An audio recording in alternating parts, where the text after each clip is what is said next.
budget a été rejeté par la majorité des députés. Maintenant, s'il faut faire le compte rendu de la plénière, moi je dirais plutôt que la plénière a commencé par la validation du mandat des suppléants de l'honorable Jean Malongo.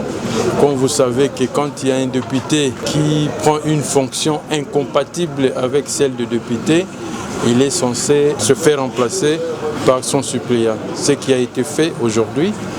Donc on a validé le mandat d'un nouveau collègue en remplacement de l'honorable Jean Malongo. Il s'en est suivi maintenant de vote, en tout cas du débat, pour la recevabilité du budget. Le budget exercice 2026 qui devrait être présenté par le gouverneur lui-même. Malheureusement, il n'est pas venu. Si vous étiez dans la plénière, sûrement que vous avez suivi la motion incidentielle de l'honorable Atou Matoubouana qui a expliqué le regret des députés, le fait que le gouverneur ne soit pas venu. Le ministre du budget que le gouverneur a envoyé a défendu le budget par rapport aux préoccupations que nous avions émises à l'époque par rapport à ce budget. Et après avoir suivi le ministre qui s'est défendu en regroupant au fait toutes les réponses par catégorie selon les préoccupations émises par les députés en date 6 décembre 2025.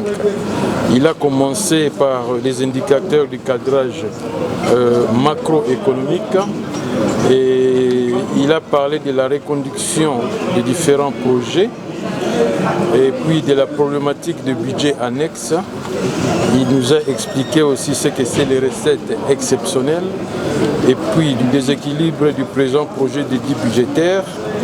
Et il nous a parlé aussi de la contre-performance de la DGKC, de la création des services provinciaux, de la situation du stade Fouki, des travaux exécutifs sur fonds propres de la province.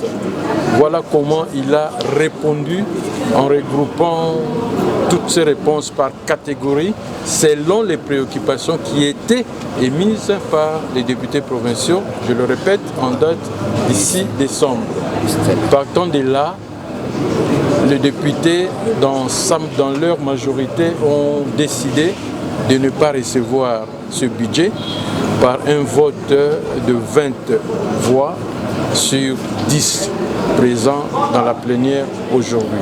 En tout cas, c'est un vote de 20 voix sur 10 voix. Ce qui a conclu contre 10, ce qui a conclu à l'irrecevabilité du budget du gouvernement provincial exercice 2026. Oui, il y a un délai légal. Je pense qu'il ne doit pas dépasser la date du 15 décembre, c'est-à-dire 15 décembre à minuit.